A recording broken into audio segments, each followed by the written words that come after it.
Lalu untuk di sesi tanya jawab nanti mungkin Bapak Ibu rekan sedama pemula mandi bisa melakukan resen pada kolom komentar Zoom meeting maupun live streaming YouTube. Oke. Selanjutnya, Bapak Mulyadi, terima kasih sekali untuk kesempatannya pada malam hari ini bisa hadir dan juga memberikan waktunya, membagi pengetahuannya, sharing-sharing dampaknya terkait tema yang akan dibeberkan. Oke, kita akan mulai Dhamasa Kaca Online ini terlebih dahulu dengan membacakan nama Karapata. Kita persiapkan diri kita, Bapak Ibu, pemramani rekan sedama, kita angkatkan kedua tangan kita, pembacaan nama Karapata akan kita lakukan secara bersama-sama. Arahang sama sambuddho bhagawa buddhang bhagawantang abhiwademi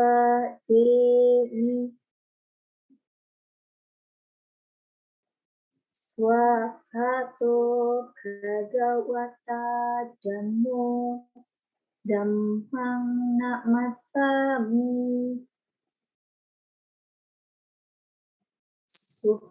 Supatipanno bhagavato sawaka sangyo sanghang namami.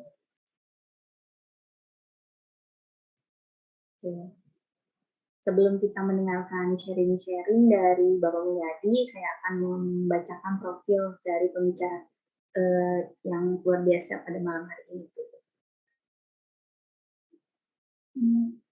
Ya, Bapak Mulyadi sekarang masih aktif sebagai pengurus DPD Walubi di DKI Jakarta dan juga pengurus FKUB Provinsi DKI Jakarta, tepatnya di Kabupaten Kepulauan Seribu.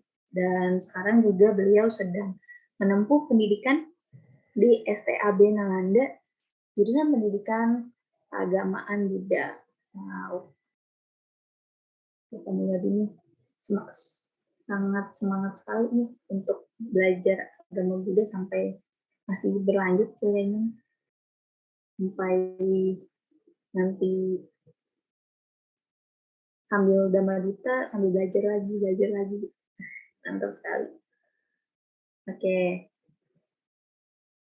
sekarang tanpa berlama-lama lagi kita akan mendengarkan pembawaan sharing-sharing dhamma yang akan dijelaskan oleh Bapak Mulyadi.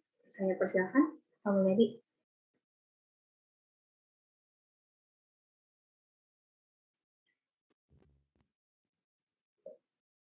Baik, terima kasih Bu Fitri telah membuka dengan sangat baik.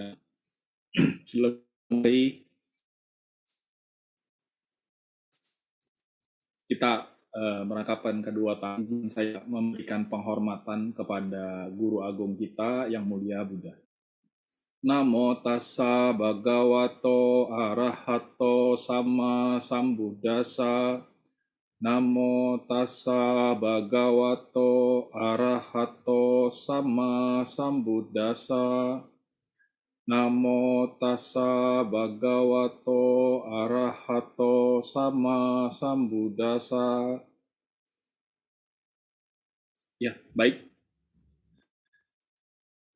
Semua semoga kita dalam keadaan damai, sehat, dan bahagia. Topik kita malam ini sebenarnya sesuatu yang sangat umum sekaligus sangat fundamental, yaitu tentang sang pemimpin. Kalau misalnya kita ingat di ayat Dhammapada, tentu kita sudah langsung tahu konteksnya dengan sang pemimpin itu apa, yaitu tentang pikiran atau kesadaran kita. Atau istilah dalam bahasa Pali yang sangat populer adalah winyana. Jadi izinkan saya untuk berbagi screen. Saya berbagi screen terlebih dahulu.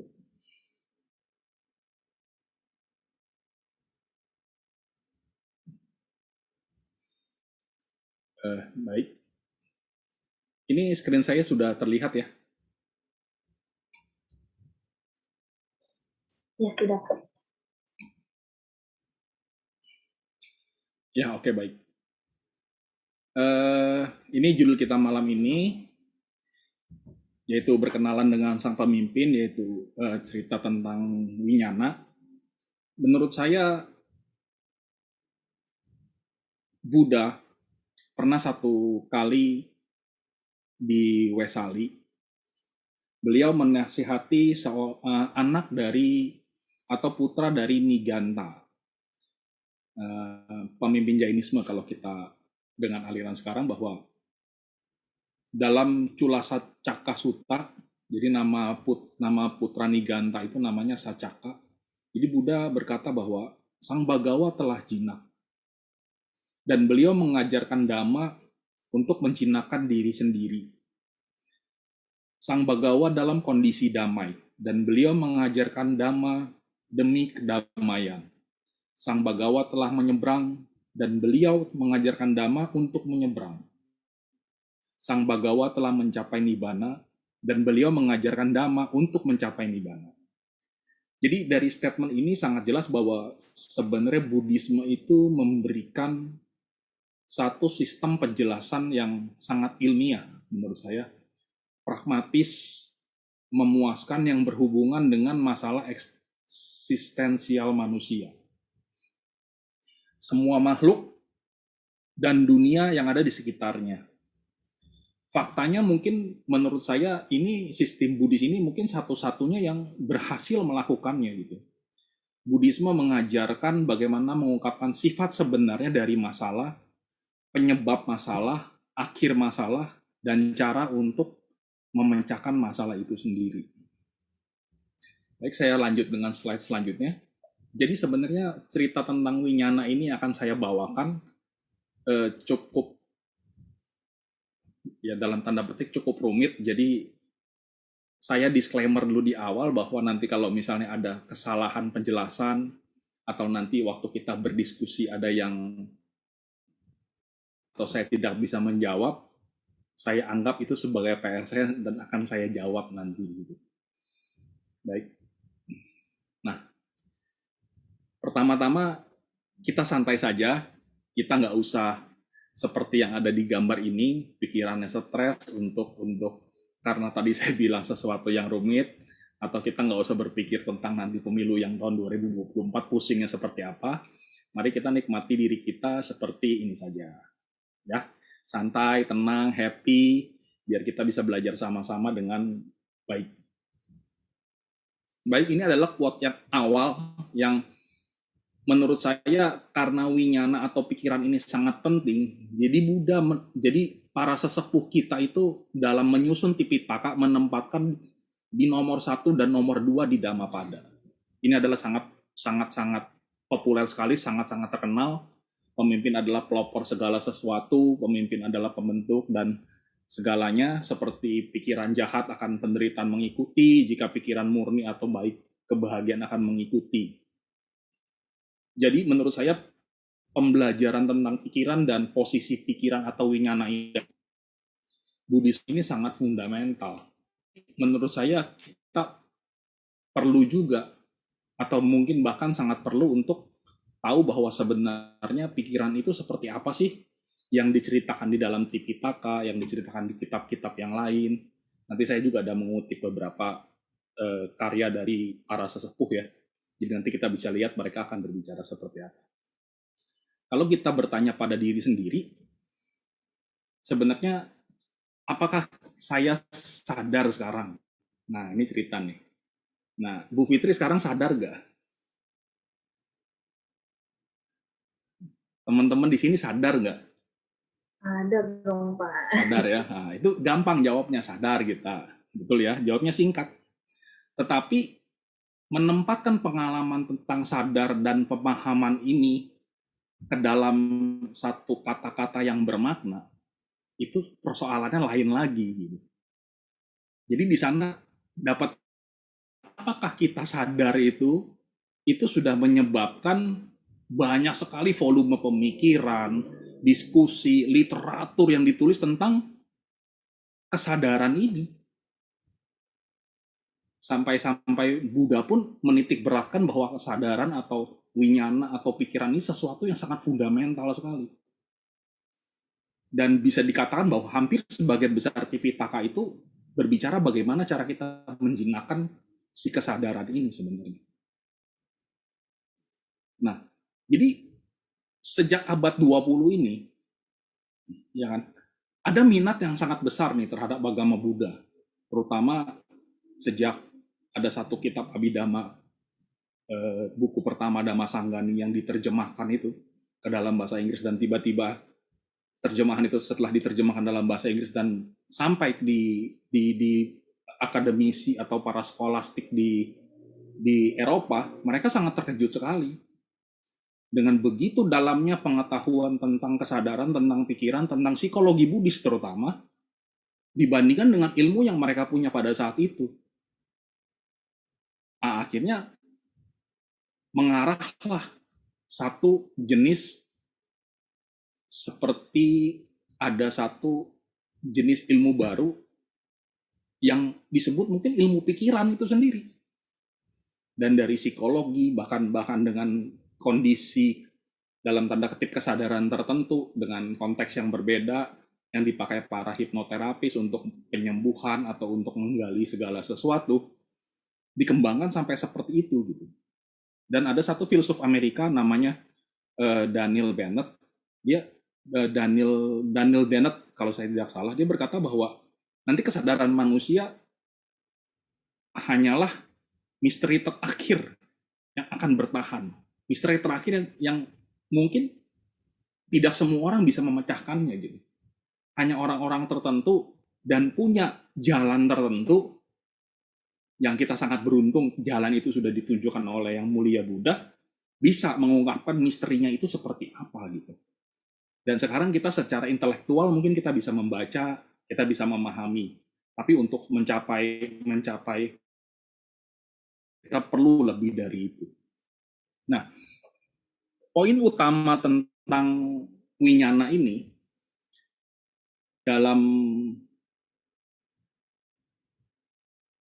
itu, maksudnya poin tentang winyana ini, banyak para sarjana atau beberapa pendapat dalam Tipitaka sendiri juga berkata bahwa ini adalah satu arus kesadaran yang tidak kekal dan sesaat yang mengalir. Nanti kita di belakang lihat apa yang dimaksud dengan kata-kata tidak kekal, sesaat, dan mengalir ini itu apa. Nanti saya ada penjelasannya, kita lebih lanjut di slide-slide selanjutnya. Melalui kehidupan kita saat ini, sehingga kita memungkinkan untuk mengetahui banyak hal dengan winyana ini. Dan setelah mati, setelah kita meninggal, ya kan, potensi itu diteruskan ke kehidupan yang baru, sehingga memungkinkan banyak proses seperti salah satunya kama mungkin, itu berlanjut di banyak kehidupan. Nah, permasalahannya adalah karena kesinambungan ini, ya kan, banyak orang akhirnya termasuk kita, karena tidak aware, tidak sadar, dan tidak melihat sesuai apa adanya. Nah, kita jadi menganggap bahwa ini adalah sesuatu identitas diri. Nah, winyana ini bekerja dengan tubuh, membuat kita hidup, sehingga membedakan kita dari benda mati. Ini adalah faktor kunci atau kata kunci atau statement kunci dalam kita mempelajari tentang winyana, atau secara lebih luas kita bisa menyebut sebagai psikologi Buddhis sebenarnya. Nah, mari kita maju ke slide selanjutnya.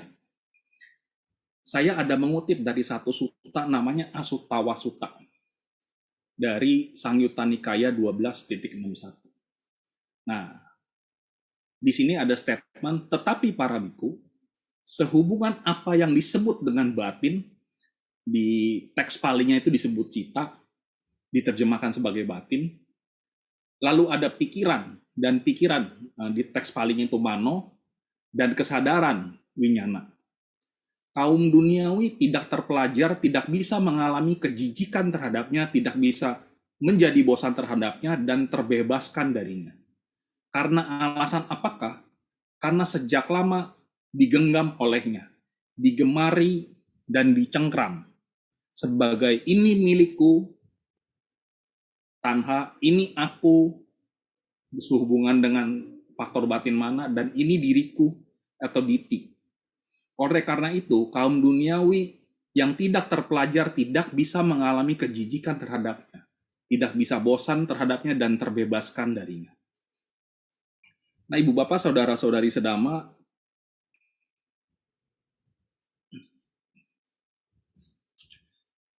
slide ini atau tentang statement di Asutawa Sutta 1 ini adalah menunjukkan bahwa bagaimana makhluk duniawi yang belum terbangun tetap berada dalam genggaman keinginan, kesombongan, dan pandangan dengan menganggap bahwa pikiran itu adalah diri sebagai semacam entitas yang tinggal, yang ada.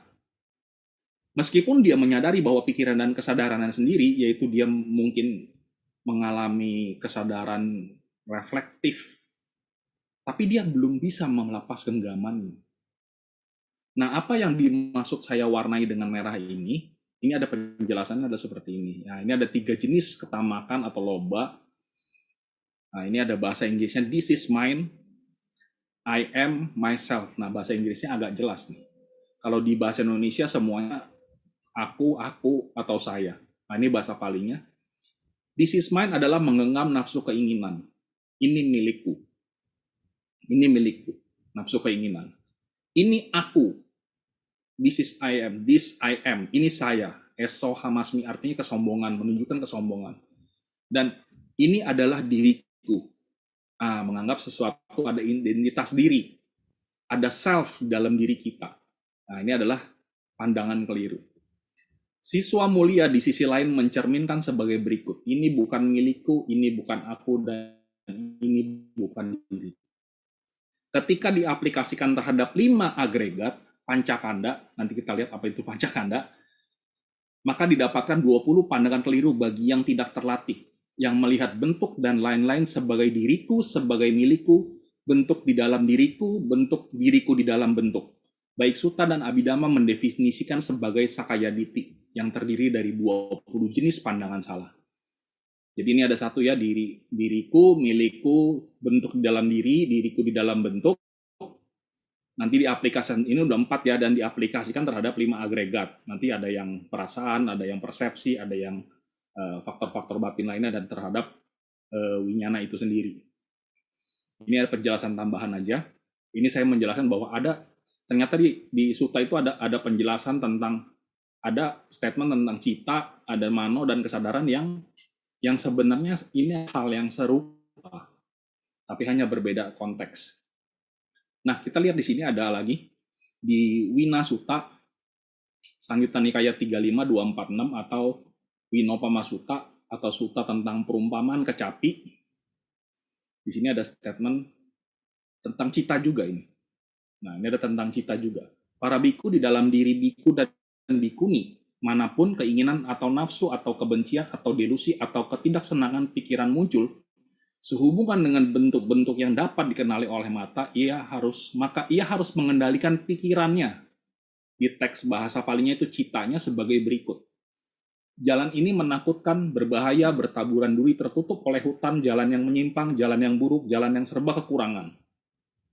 Ini adalah jalan yang diikuti oleh orang-orang rendah, bukan jalan yang diikuti oleh orang-orang mulia. Ini bukan untukmu. Dengan cara ini, pikiran harus dikekang dari kondisi-kondisi yang berhubungan dengan bentuk-bentuk yang dapat dikenali oleh mata. Ini. Demikian pula sehubungan dengan suara yang dikenali oleh telinga, aroma yang dikenali oleh hidung, pengecapan yang dikenali oleh lidah, sentuhan fisik yang dikenali oleh tubuh di jasmani, dan fenomena-fenomena pikiran yang dikenali oleh pikiran. Nah, ini teks yang sama. Nah, yang merah ini adalah penting. Jadi ada sutta lain yang menjelaskan tentang yang merah ini. sutanya namanya Witaka Santana Sutta, Majjhima Nikaya 20, ada satu bait yang menceritakan seperti ini. Ini adalah penjelasan tadi yang warna merah tadi ya. Jika sewaktu ia sedang memperhatikan gambar masih muncul dalam dirinya, pikiran-pikirannya tidak bermanfaat yang berhubungan dengan keinginan dan kebencian dan dengan delusi, maka ia harus memeriksa bahayanya, adinawa, dalam pikiran-pikiran tersebut sebagai berikut. Pikiran-pikiran ini tidak bermanfaat, tercela, berakibat pada penderitaan. Ketika ia memeriksa bahaya-bahaya dalam pikiran-pikiran tersebut, maka pikiran-pikiran jahat yang tidak bermanfaat yang berhubungan dengan keinginan, dengan kebencian, dan dengan delusi ditinggalkan dalam dirinya dan mereda. Dengan ditinggalnya pikiran-pikiran itu, maka pikirannya menjadi kokoh secara internal, tenang, terpusat, dan terkonsentrasi. Bagaikan seorang laki-laki atau perempuan muda belia dan menyukai hiasan akan ketakutan mayat seekor manusia digantungan di lehernya. Demikian pula seharusnya biku tersebut. Singkirkan pikiran-pikiran buruk yang tidak bermanfaat dengan memeriksa bahaya dari pikiran-pikiran itu sebagai berikut. Pikiran-pikiran ini tidak bermanfaat, mereka tercela, mereka membawa penderitaan. Kemudian pikiran-pikiran yang tidak bermanfaat ditinggalkan dan dilenyapkan. Dengan melenyapkannya, pikiran menjadi demikian berdiri kokoh secara internal, menjadi tenang, menjadi terpusat, dan terkonsentrasi. Nah, sehubungan dengan dua sutta ini ada sesuatu yang pikiran tidak bermanfaat, ada tadi tentang Sakaya Ditti atau pandangan tentang diri. Sebenarnya pandangan-pandangan ini sudah muncul dari mungkin dari sebelum adanya Buddha atau sebelum ajaran Buddha muncul. Sebenarnya pandangan-pandangan ini sudah muncul. Nah, pada awal-awal Upanishad, ini ada satu teks Upanishad, ini teks dari di luar Buddhis ya, maksudnya teks dari India. Orang-orang tulisan-tulisan di dalam prinsip-prinsip Upanishad ini, terutama yang di Brahmadaranyaka ini, mereka telah menerima pikiran itu sebagai sesuatu yang berpotensi memiliki keilahian. Mereka merumuskan bahwa pikiran menjadi abadi dan materi itu fana. Nah, belakangan dengan popularitasnya paham idealisme, realitas materi berangsur-angsur memudar. Dan orang mulai mengidentifikasikan pikiran dengan diri, atau yang dalam bahasanya tertulis di Upanishad ini adalah Atman, yang berfungsi sebagai agen abadi dari semua aktivitas manusia. Nah, apapun yang tidak kekal itu tidak bisa menjadi diri atau ego sebenarnya, menurut Buddhis. No. Jika ada sesuatu yang disebut diri, kita akan dapat memiliki perintah atas mereka. Nah, kalau misalnya ada diri, kita bisa memerintah diri itu sendiri gitu. Kita tidak ingin berubah, tetapi masalahnya tetap berubah. Kita tidak ingin berlalu, tapi berlalu masalahnya. Kita tidak bisa punya kendali, kita nggak bisa mengendalikan diri itu sendiri yang dianggap ada itu. Karena tadi kan yang di depan sudah ditulis bahwa atas gara-gara kesinambungan proses pikiran itu, jadi kita mengidentifikasikan pikiran itu sebagai aku, sebagai diri. Nah, ilusi kekekalan dan diri ini muncul sebagian besar karena sifat kesadaran itu sendiri yang sangat ilusif. Tentang ilusif ini ada satu sutta yang menarik sih sebenarnya. Tentang sutta tentang pertunjukan sulap. Saya lupa nama suttanya. Nah, itu bagus juga untuk dibahas sehubungan dengan pikiran juga. Tapi itu nanti bisa mengundang narasumber lain yang lebih kompeten. Nah, jadi sebenarnya kita tidak mudah. Jadi tidak mudah bagi kita untuk melihat dari hal-hal yang diamati atau dari kita sadari. Nah, permasalahan adalah kesadaran yang memiliki sifat menyadari ini sering disalahartikan sebagai diri atau jiwa karena kita belum melihat sebagaimana adanya itu sendiri. Nah, dalam satu sutta yang disebut, saya bergerak dulu. Nah, ini ada satu sutta sehubungan dengan diri itu, yaitu ada Mahatanha Sangkaya Sutta di Majjhima Nikaya 38. Di sini ada cerita seorang biku, kalau nggak salah nama bikunya Sati, nanti kita lihat.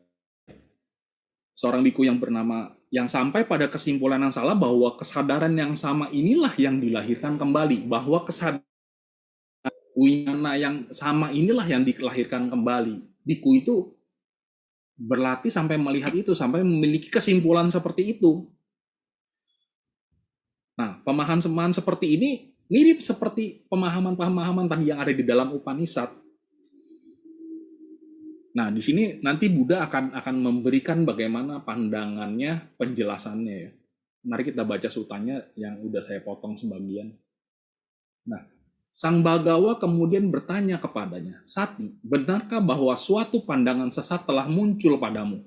Seperti dhamma yang kupahami yang diajarkan oleh Sang Bagawa adalah kesadaran yang sama ini yang berlanjut dan mengembara di sepanjang lingkaran kelahiran, bukan yang lain. Nah, ini Buddha tanya kepada Sati. Jadi, Sati ini memahaminya bahwa yang lingkaran kelahiran, bukan kesadaran yang lain, maksudnya bukan yang lain. Nah, Satinya jawab, demikian yang mulia, seperti dhamma yang kupahami yang diajarkan oleh Sang Bagawa. Jadi si Sati ini sampai pada pemahaman bahwa dhamma yang diajarkan oleh Sang Bagawa itu yang di atas ini nih.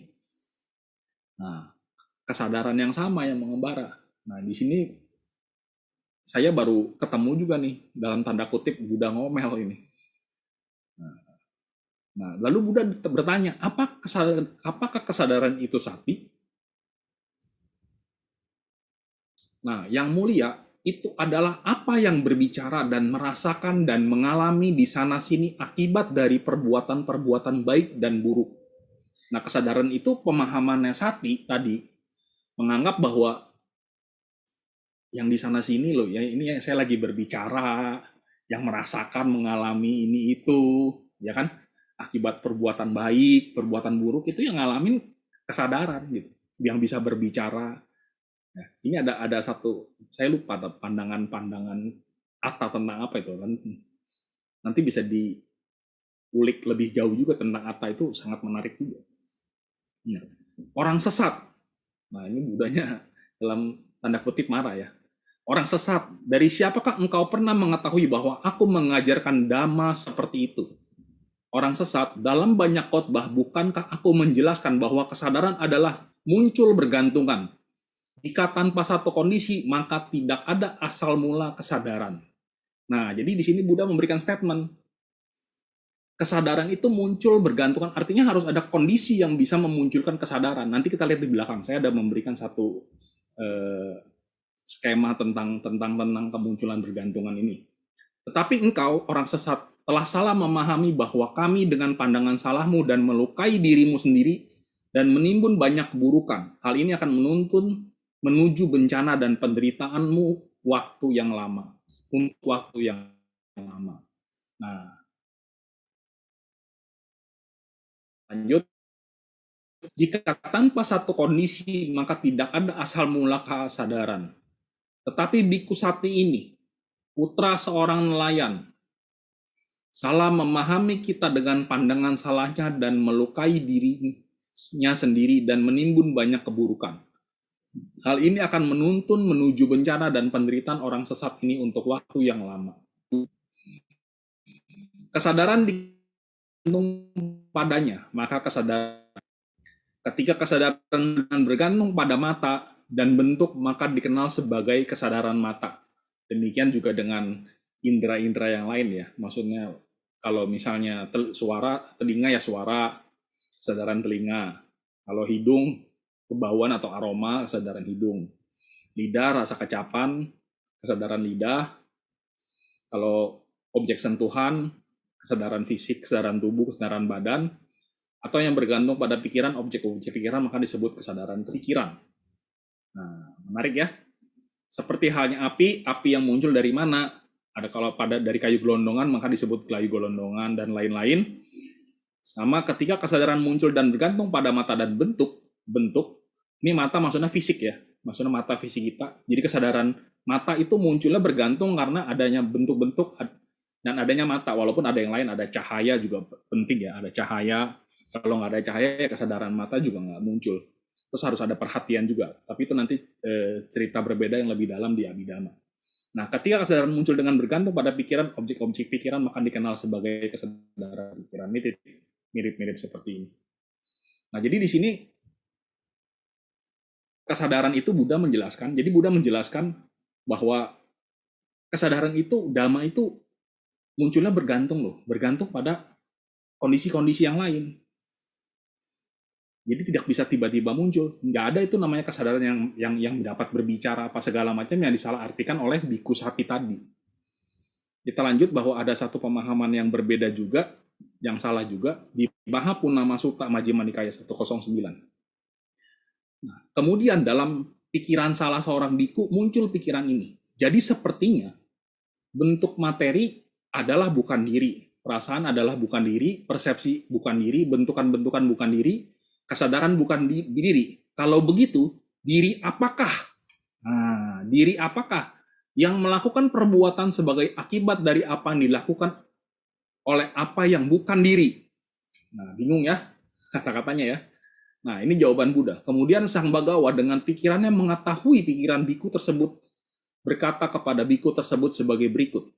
Adalah mungkin para biku, seseorang sesat di sini yang bodoh dan dungu dengan pikiran yang dikuasai oleh ketagihan akan berpikir bahwa ia dapat melampaui pengajaran sang guru sebagai berikut.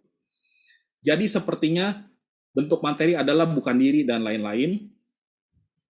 Sekarang para biku, kalian telah dilatih olehku melalui tanya jawab dalam berbagai kesempatan sehubungan dengan berbagai hal. Para biku, bagaimana menurut kalian? Menurut kalian, apakah bentuk materi adalah kekal atau tidak kekal? Tidak kekal yang mulia. Apakah yang tidak kekal adalah penderitaan atau kebahagiaan? Penderitaan yang mulia. Apakah apa yang tidak kekal, penderitaan, dan tunduk pada perubahan layak dianggap sebagai ini milikku, ini diriku, ini aku? Tidak yang mulia. Para biku, bagaimana menurut kalian apakah perasaan, persepsi, bentukan-bentukan, kesadaran adalah kekal atau tidak kekal? Tidak kekal yang mulia. Nah, agak mirip-mirip ya. Jadi dia menganggap dia punya pandangan tentang diri, apakah yang melakukan perbuatan sebagai akibat apa yang dilakukan oleh apa yang bukan diri. Nah, jadi dia walaupun dia tahu ini materi bukan diri, perasaan bukan diri, tapi dia menganggap ada diri lain nih yang melakukan perbuatan yang bukan diri. Nah, jadi Buddha juga memberikan pemahaman bahwa segala sesuatu pancakanda itu tidak kekal.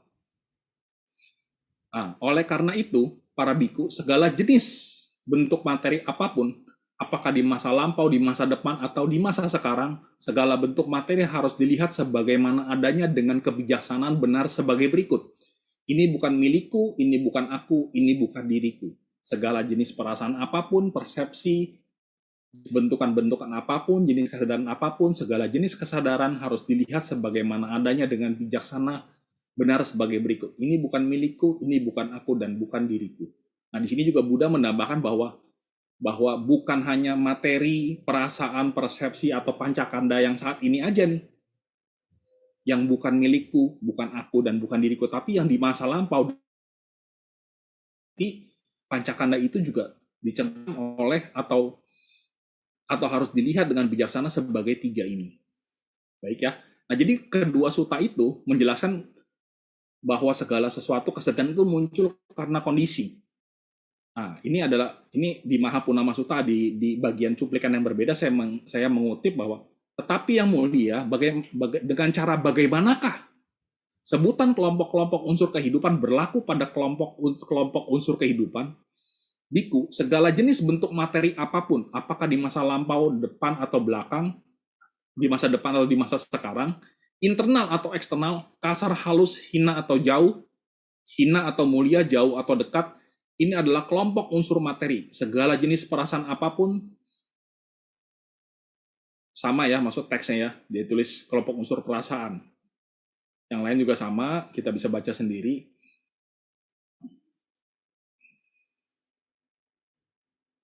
Nah, dengan cara inilah para biku sebutan kelompok-kelompok unsur kehidupan berlaku pada kelompok unsur-unsur kehidupan. Nah, jadi di sini Buddha menjelaskan ya, yang dimaksud dengan pancakanda itu apa aja.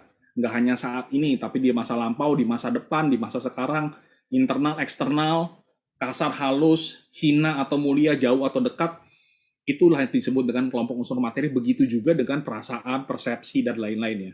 Lanjutnya, nah, apakah sebab dan kondisi yang mulia bagi perwujudan kelompok unsur materi? Apakah sebab dan kondisi dan perwujudan kelompok unsur perasaan, persepsi, unsur bentukan-bentukan, dan kelompok unsur kesadaran? 4 unsur utama biku adalah sebab dan kondisi bagi perwujudan kelompok unsur bentuk materi. Nah, jadi kalau materi itu, sebab dan kondisinya adalah 4 unsur utama. Cattaro Mahabhuta, ya. Yang unsur padatan, unsur cairan, unsur cair, unsur panas, dan unsur gerak. Nah, kontak adalah sebab dan kondisi bagi perwujudan. Kontak adalah sebab kondisi bagi perwujudan persepsi, perasaan juga sama kontak. Nah, untuk kelompok-kelompok bentukan juga kontak. Batin dan jasmani adalah sebab dan kondisi bagi perwujudan unsur kelompok kesadaran. Nah, ini nanti di slide agak belakang saya ada memperluas sedikit penjelasan tentang yang batin jasmani adalah sebab dan kondisi bagi perwujudan kelompok unsur kesadaran. Nah, jadi di sini Buddha menjelaskan kembali bahwa pancakanda juga munculnya karena sebab dan kondisi. Sama seperti Mahatan Hasakaya Sutta tadi yang sebelumnya. Maaf kalau salah. Baik, kita lanjut. Nah, sekarang kita lihat perspektif winyana dari Abhidhamma ya. Ini hanya gambaran umum saja ya. Winyana dari sudut pandang perspektif Abhidhamma. Nah, lalu apa itu cita? Tadi kan juga kita katakan bahwa ada winyana, ada mano, ada cita, itu adalah satu istilah yang mirip sebenarnya. Ya. Nah, ada satu statement tadi ya di Abhidhamma Sanggaha ada aramanang cinteti citang. Artinya cita itu adalah keadaan yang mengetahui objek, yaitu menerima objek selalu. Keadaan ini disebut kesadaran atau pikiran. Nah, jadi keadaan yang hanya mengetahui objek ya, tapi bukan mengenali objek itu apa ya. Hanya tahu loh, oh ini ada objek loh. Gitu. Oh ini ada objek. Objeknya apa? Mungkin belum tahu. Nah, itu kesadaran. Ada ini di dalam, saya kutip dari bukunya Pak Pandit ya, Abhidhamma 45 jam. Nah, lalu apa itu cetasika? Nah, jadi di Abhidhamma, cita itu nggak bisa, atau kesadaran nggak bisa muncul sendiri. Nah, dia harus muncul dengan teman-temannya, dengan konco-konconya, dengan partner-partnernya. Nah, partnernya itu disebut cetasika atau penyerta batin. Nah, apa itu cetasika? Yang disebut cetasika adalah keadaan yang bersekutu dengan cita. Nah, jadi cita ini harus bersekutu sama si cetasika. Gejala yang bersekutu dengan cita ini dipanggil cetoyulakhanang, yaitu keadaan yang bersekutu dengan cita secara sempurna, disertai dengan 4 macam sifat, atau artinya cita dan cetasika bersekutu itu ada 4 syarat. Nah, yang pertama adalah cetasika ini atau cita ini timbul bersama dengan cita. Nah, jadi cetasika ini kalau mau muncul harus ada citanya. Cita ini kalau mau muncul harus ada cetasikanya. Maksudnya begitu, ekupada. Nah, yang kedua, eka niroda. Nah, artinya kalau munculnya sama cita, cetasikanya itu muncul atas sama cita, dan cita itu muncul bersama cetasika, setelah berlangsung bersama-sama, lenyapnya juga harus sama-sama, padamnya harus bersama. Dua-duanya itu cita dan cetasika harus bersamaan juga padamnya. Nah, yang ketiga adalah eka lambana, artinya mempunyai objek yang sama dengan cita. Nah, jadi kalau misalnya cetasikanya ini misalnya ibu bapak melihat bentuk, ya kan, objek bentuk, ya citanya juga objeknya bentuk, cetasikanya juga objeknya bentuk. Begitu. Nah, kalau misalnya citanya ini punya objek pikiran, misalnya Bapak Ibu lagi merenung, lagi nginget tadi siang atau tadi sore makan apa, sarapan apa, atau minum apa. Nah, cita dan cetasika objeknya juga itu. Nggak bisa citanya objeknya penglihatan, cetasikanya objeknya pendengaran, nggak bisa. Gitu. Kalau objeknya penglihatan, objeknya bentuk, ya cita dan cetasika objeknya sama. Nah, yang keempat adalah eka watuka, artinya memakai landasan yang sama. Jadi cita sama cetasika ini begitu muncul, padam, memakai objek yang sama, dia muncul di landasan yang sama. Jadi kalau misalnya kesadaran mata atau caku winyana, ya berarti dia landasannya di mata. Ada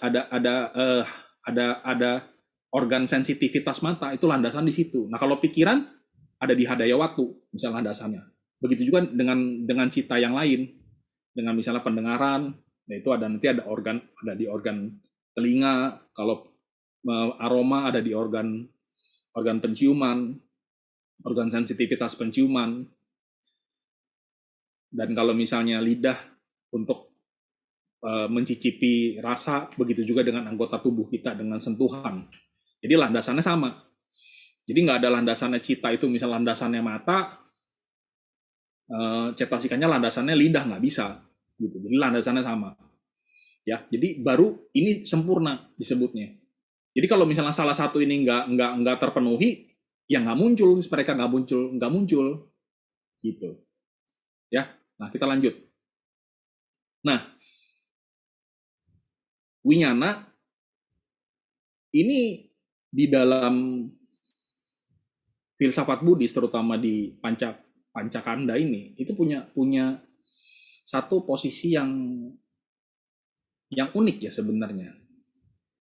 Jadi seperti yang telah dijelaskan di depan-depan, bagaimana seseorang bisa menderita, bagaimana seseorang bisa punya pandangan tentang aku, ini milikku, ini diriku, ini aku, itu karena semuanya karena kesadaran inilah, winyana inilah yang memainkan peranan penting.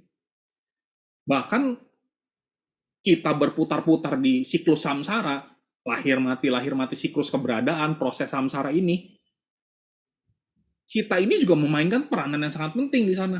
Bahkan ketika kita mencapai realisasi kesucian, ya kan, mencapai tahap-tahap meditatif tertentu, itu juga karena winyana ini. Jadi winyana ini punya satu posisi dalam filsafat Buddhis yang sangat-sangat penting sebenarnya. Makanya sampai Dhammapada itu nomor satu itu udah tentang pikiran itu sendiri, tentang kesadaran itu sendiri. Karena saking pentingnya posisi winyana ini dalam terminologi atau dalam filsafat Buddhis, dalam Buddhisme itu sendiri ya. Nah, seperti tadi yang sudah dijelaskan di awal bahwa cita itu mengenali objek, fungsinya memang cuma itu gitu. Kita lihat ya di Pancakanda ada 5. Nah, ini winyana kanda ini yang tentang kesadaran tadi. Kalau di Abhidhamma bisa dipecah jadi apa? Jadi ada jumlahnya jadi segini nih. Karena dia tadi bersatu yang 4 syarat tadi dengan cetasika, jadi kalau di list satu persatu ini ada 189 atau 121 pikiran atau kesadaran. Nah, yang kedua adalah Wedana Kanda. Wedana Kanda itu apa? Wedana Kanda itu adalah Wedana Cetasika. 1. Ada Sanya Kanda. Sanya Kanda itu apa? Nah, ini Sanya Kanda adalah Sanya Cetasika atau persepsi atau coding. Ya. Lalu Sangkara Kanda adalah apa? Sangkara Kanda adalah 50 faktor baktin. Ya. Nah, ini 50 tambah 1 tambah 1 52. Inilah yang disebut Cetasika 52 kalau di Abhidhamma. Jadi kalau di Abhidhamma Dhamma dan rupa. Ya, namanya itu apa? Namanya itulah cita dan cetasika. Cetasikanya berjumlah 52. Nanti yang muncul barengan cita bisa beda-beda nih. Ada kombinasinya sendiri. Nah, itu boleh dipelajari. Tidak saya bawakan di sini karena nanti waktunya juga ini sudah hampir 1 jam soalnya. Nah, rupa adalah 28 materi. Nanti bisa lihat lebih jauh lagi di buku Abhidhamma Sanggaha yang dalam bahasa Indonesia juga sudah banyak tersedia. Nah, inilah cita 121. 89 atau 121 tadi. Kalau di list ya, ini di list satu-satu nih biru apa, ini apa, nanti ini saya ada pembagian, ini Kama Wacara, ini Lokia, ini Lokutara, ini pikiran jana, ya ini pikiran Lokutara yang mencapai realisasi tingkat kesucian. Nah, kalau 121 nanti kalau dia bergabung kesuciannya pakai jana dan segala macam. Nanti ada penjelasan lebih jauh kalau Ibu Bapak tertarik bisa baca di Abhidhamata Sanggaha. Nah, selanjutnya ini juga sangat menarik. Jadi kalau menurut Abhidhamma, pikiran itu punya fungsi-fungsi. Nah, punya fungsi-fungsi. Ya. Jadi semua kondisi kesadaran itu memiliki fungsi spesifiknya tersendiri. Jadi pikiran itu punya fungsi spesifik tersendiri, terlepas dari dia nanti dia bersekutu dengan cetasika apa, jadi dia punya fungsi tersendiri. Nah, Abhidhamma mengklasifikasikan 89 kondisi kesadaran 89 ini tadi nih, atau 121 ini menjadi ada 14 jenis nanti.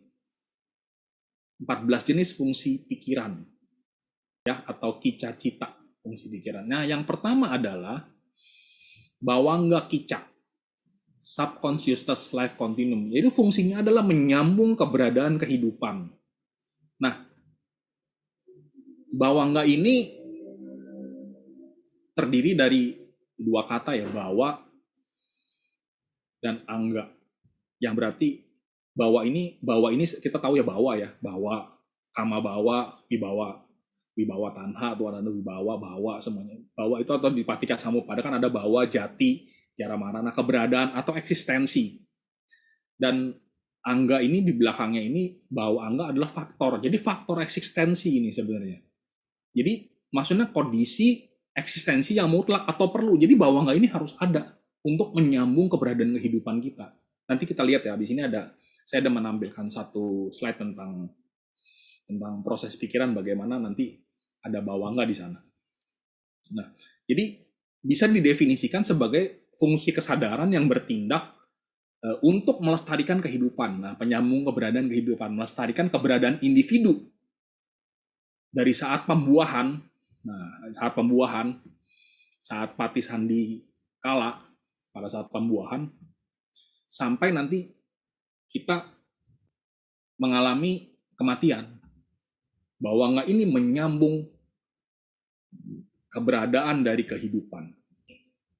Nah, jadi bawangga ini muncul pertama kapan? Nah, setelah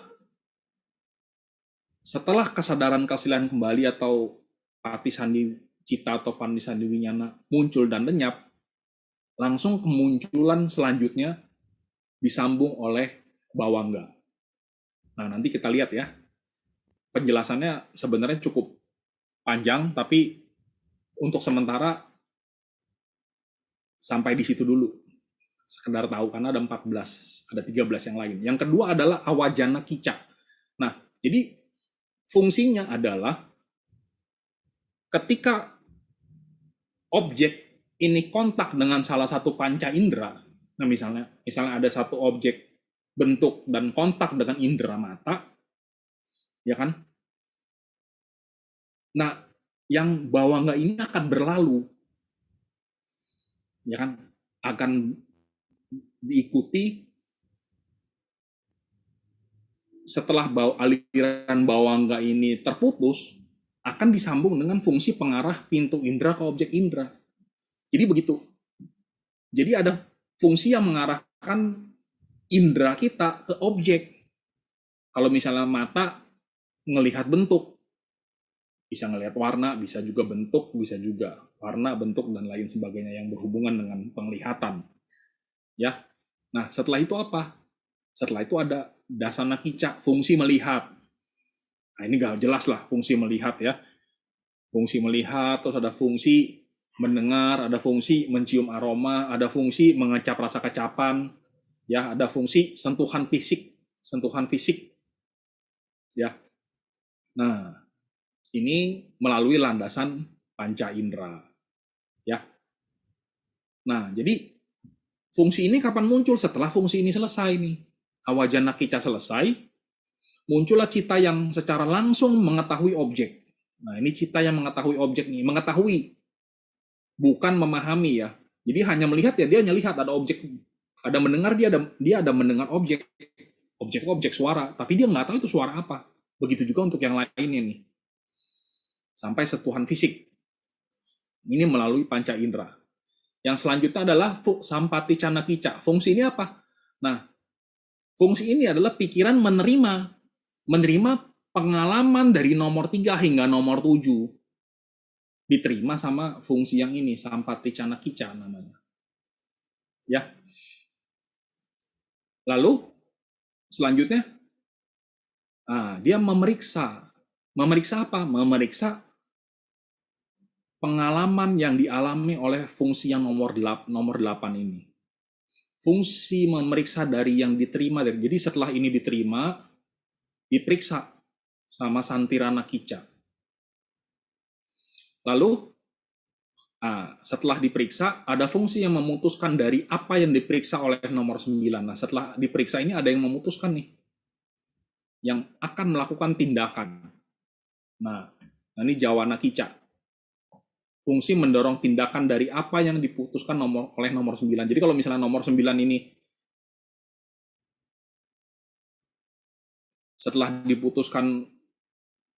diperiksa, diputuskan, misalnya ini dia sudah tahu nih, ini adalah binatang atau sesuatu yang menjengkelkan, harus ditepuk. Nah ini kerjaannya, yang nepuk nih kerjaannya jawana kica ini, yang sering disebut kama, jawana kica.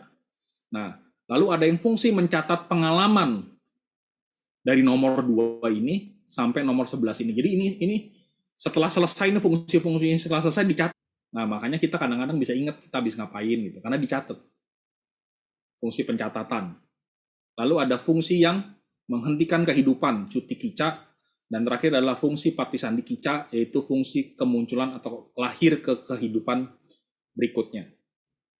Nah ini kalau kita lihat bagannya ya, ini saya ambil dari bukunya atau bukunya dari Romo Rubi tentang Pakinaka Sanggaha. Nah, ini fungsi kica nih. Fungsinya apa aja nih? J, jawana. Ini yang hijau apa? Ya, nanti yang ini apa nih? Ini bisa fungsinya ada 3 nih misalnya. Ya, nanti ibu bapak, saudara-saudari sedama kalau berminat bisa lihat sendiri di Abhidhamma Sanggaha. Nah, ini yang tadi saya bilang. Nah, jika anggap aja ini cuti setelah meninggal, fungsi memutuskan kehidupan, fungsi untuk membuat orang meninggal, lalu ada patisandi kica. Ini penjelasan ya. Ada patisandi cita ini. Nah, tadi kan saya udah bilang tuh, habis dari patisandi cita, setelah patisandi cita ini lenyap, dilanjutkan oleh bawanga untuk meneruskan kehidupan. Jadi kalau misalnya dari lahir sampai meninggal nggak ada interupsi kontak indera, atau nggak ada interupsi dari pikiran juga, misalnya, lah ini dia hanya bawangga aja nih, koma tapi nggak tahu apa-apa. Jadi begitu lahir, koma, nggak tahu apa-apa, ya, life continue bawangga. Ini nih bawangga. Nah, tapi bagaimana kalau ada kontak indera? Misalnya, gini ya, nah, ya ini cuti, patisandi, bawangga, ini kontak indera ini. Nah, jadi antara setelah bawangga, terus tiba-tiba ada kontak indera, misalnya bayi di dalam perut pada bulan-bulan tertentu, misalnya kita setelin musik dia bisa denger, nah itu kan ada kontak indera tuh, kontak indera pendengaran, atau misalnya dielus-elus gitu ya, perut ibunya, nah itu bayinya bisa ngerasain sentuhan, kontak fisik ya. Nah kontak fisik ini akan berlangsung nih, ini ada proses pikiran lagi, ya kan. Nah setelah itu harus dilanjutkan bawangga lagi, menyambung kehidupan, bawangga lagi, baru ada kontak, misalnya ada kontak indera lagi, mungkin di sini dengar suara, di sini dilus-elus gitu ya, entah di sini mungkin mungkin mamanya makan cabenya kebanyakan, bayinya nendang-nendang gitu, bisa juga ya, kontak indera ya. Nah itu udah bawangga lagi misalnya. Nah, terus bawangga sampai dia meninggal lagi dan lahir lagi di kehidupan selanjutnya. Nah ini adalah interupsi kontak indera ya. Nah jadi antara setelah bawangga, kalau ada kontak indera, setelah kontak indera ini prosesnya selesai, nah dilanjutkan dengan bawangga lagi. Begitu juga seterusnya begini. Ya, jadi kalau misalnya kayak sekarang nih, saat ini nih Bapak mendengar suara saya, saudara-saudari mendengar suara saya, lalu melihat tayangan Zoom ini juga, itu kan sebenarnya proses pikirannya bergantian antara misalnya mendengar dan melihat. Nah, setelah mendengar selesai, ya kan, mendengar selesai sampai paham bahwa apa yang saya ngomong, nah nanti satu proses selesai, bawangga dulu sebentar, 2-3 momen, lalu berlanjut lagi ke pendengaran, lalu berlanjut lagi ke penglihatan, lalu berlanjut lagi ke penglihatan, begitu seterusnya.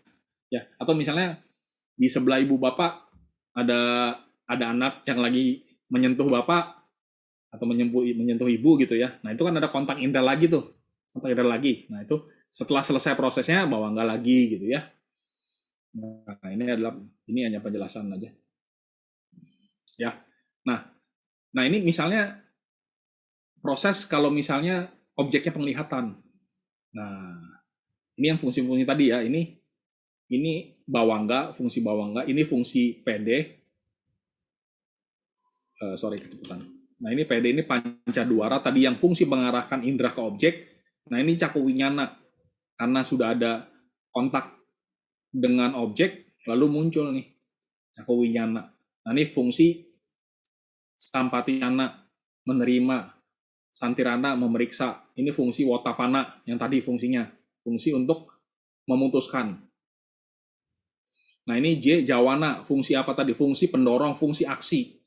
Ya, kama, yang orang bilang kama itu. Ya.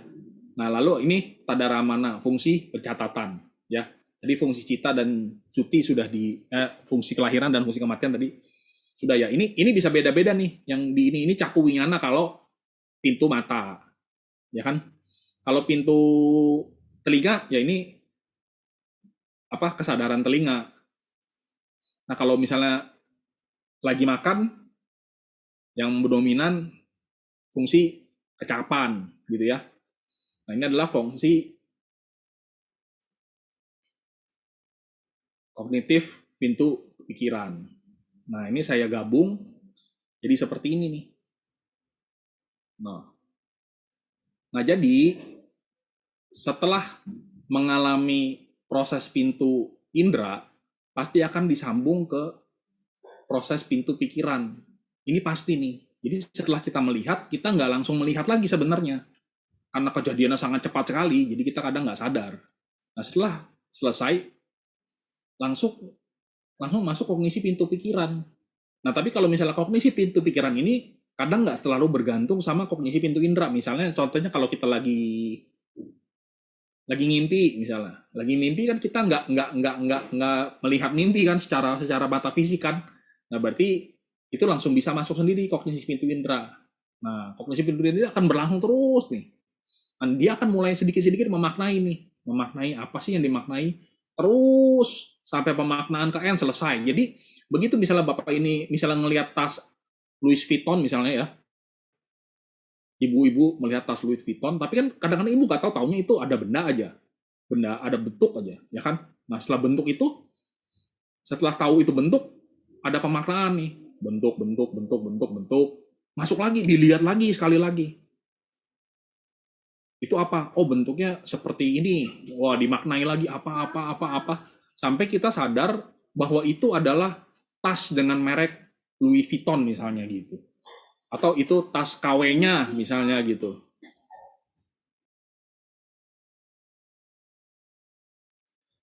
Ya, jadi begitu. Ini pemaknaan terus ya.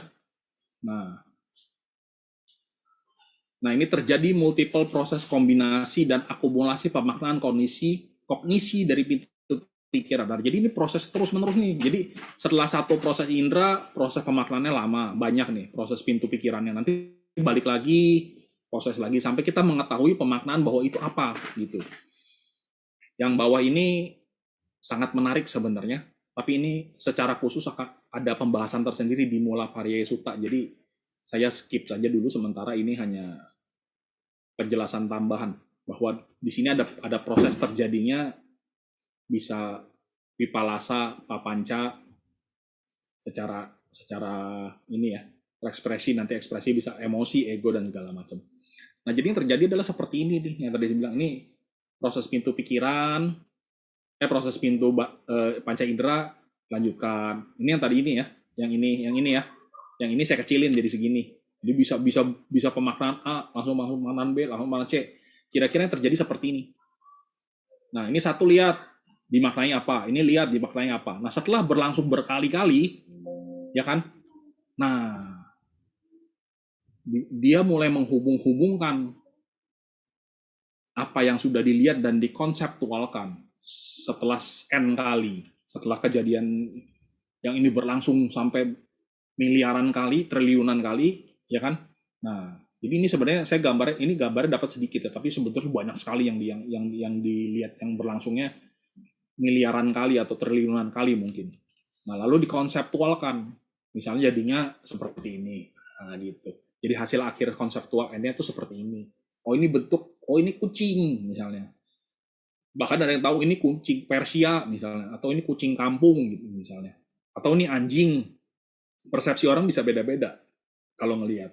Tergantung pada database dan apa yang telah diterima, apa yang ada disimpan di memori dan pemahamannya. Ya. Nah, sekarang masuk sedikit ke sini, ini beberapa slide terakhir.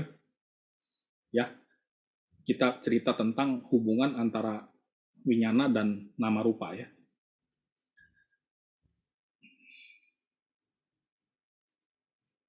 Oh, maaf, balik lagi. Nah, ini filosofi atau filsafat yang sangat sentral sekali, yang saking hebatnya, saking luar biasanya dalam satu sutta di Maha Hati Padopama Sutta, yaitu khotbah panjang tentang perumpamaan kaki gajah di Majjhima Nikaya 28, sampai Buddha memberikan statement, sekarang ini telah dikatakan oleh Sang Bagawa, seseorang yang melihat kemunculan bergantungan, melihat Dhamma. Seseorang yang melihat Dhamma, melihat kemunculan bergantungan. Nah, jadi kalau ibu bapak mau tahu Dhamma Buddha itu seperti apa, ya ini, Paticca Samuppada ini, statementnya sangat jelas nih, di Mahahati Padopama Sutta. Ya, nah saya tidak membahas secara panjang lebar tentang ini, karena juga saya nggak terlalu kompeten. Saya hanya ingin menunjukkan keterhubungan antara winyana, posisi winyana yang strategis dengan nama rupa, bahwa sebenarnya tadi di depan-depan kan kita melihatnya selalu bahwa winyana itu adalah bagian dari pancakanda, yang dimana pancakanda itu juga sebenarnya adalah nama rupa ya. Tapi di Paticca Samuppada ada satu konteks yang berbeda, bahwa sebenarnya ini adalah versi yang standarnya, ini adalah versi di Mahanidana Sutta. Nah, ini saya ambil dari komentar tentang Mahanidana Sutta dari bukunya Biku Bodhi, bahwa ada kalau ini kan kita melihat panahnya satu nih ya. Satu. Nah, ternyata di Mahanidana versi Mahanidana Sutta, ya kan, dengan sangat menarik bahwa ada dua panah. Sebenarnya di Mahanidana Suttanya nggak ada gambar seperti ini, tulisan semua. Tapi ini kalau digambarkan di dalam bentuk seperti ini, ya kan? Nah, ini bahwa winyana dan nama rupa ada hubungan timbal balik. Ada hubungan saling mengkondisikan.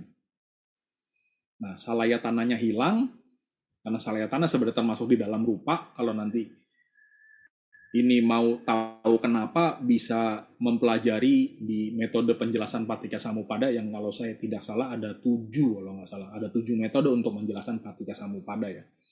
Ada yang 2 akar, ada yang 3 masa, ada yang 20 apa gitu. Saya nggak terlalu hafal juga. Ya. Nah, lalu di Mahanidana Sutta juga ada rangkaian yang sekundari. Yang ini juga saya tidak bahas, dan ini sudah dibahas dengan sangat baik sekali oleh Romo Slamet Rojali di Damasa Kaca online ini juga. Boleh cari prinsip dasar Paticca Samuppada kalau saya tidak salah judulnya. Itu ada frameworknya kalau nggak salah sampai 7 atau 8 framework, saya lupa. Ya. Nah, jadi saya hanya mengamati yang dua ini saja nih. Yang Mahadinana versi ini, bahwa ada yang unik di sini, bahwa winyana dan nama rupa, karena kita sedang membahas winyana, ini adalah mempunyai keterhubungan saling bergantungan antara keduanya. Lalu kalau saya gambar dalam bentuk lingkaran jadinya seperti ini ya nih. Ya, Mahadinana versi. Nah, jadi ada satu sutta yang menjelaskan atau menyatakan hubungan bahwa sebenarnya winyana dan nama rupa ini saling mengkondisikan untuk kemunculannya. Nah, ini ada di Sangyutta Nikaya 12.68 di Mahawaga Manta. Ya kan? Di sini Buddha menyatakan, kemudian para biku, aku berpikir, ketika ada apakah maka kesadaran muncul, oleh apakah kesadaran dikondisikan, kemudian para biku melalui perhatian saksama, terjadi dalam diriku penebusan melalui kebijaksanaan. Ketika ada nama dan bentuk, maka kesadaran muncul. Kesadaran memiliki nama dan bentuk sebagai kondisinya. Nah, kesadaran memiliki nama dan bentuk sebagai kondisinya. Jadi, winyana ini muncul karena nama rupa sebagai kondisinya. Ya, ini panahnya ke sono ya. Kemudian para biku, aku berpikir, kesadaran ini berbalik, tidak pergi lebih jauh dari nama dan bentuk, maksud nama dan rupa. Sampai sejauh inilah seseorang dilahirkan dan menua dan mati, meninggal dunia dan terlahir kembali. Yaitu ketika ada kesadaran dengan nama dan bentuk sebagai kondisinya, dan nama dan bentuk atau maksud nama dan rupa dengan kesadaran sebagai kondisinya. Jadi ini muncul karena ini muncul karena ini. Ya, dengan nama dan rupa sebagai kondisi, maka 6 landasan indria, dengan 6 landasan sebagai indria sebagai kondisi, maka kontak dan seterusnya. Demikianlah asal mula keseluruhan kumpulan penderitaan ini. Nah, Ibu Bapak, ini menarik ya, bahwa ini dan ini saling mengkondisikan. Jadi winyana muncul karena dikondisikan oleh nama rupa, dan nama rupa muncul karena dikondisikan oleh winyana. Dinyatakan dengan sangat jelas dalam Nagara Sutta. Nah, yang jadi pertanyaan, ini panah hitam ini apaan isinya? Nah, ini kan ya saya kumpulin nih, saya pisahin lagi nih. Nah, ini panah hitam saya ganti panah biru nih. Ya. Lalu winyana dan nama rupa, winyana memunculkan nama rupa mengkondisikan winyana, saling bolak-balik. Nah, ini kerjaannya siapa? Kok bisa begini? Kerjaannya ini. Ya. Jadi ada 11 kondisi atau pacaya yang bekerja antara mereka mondar-mandir, bolak-balik. Ya, ini apa? Baca aja keterangannya, dan saya tidak punya kualitas atau tidak punya kemampuan untuk menjelaskan secara lengkap ini apa.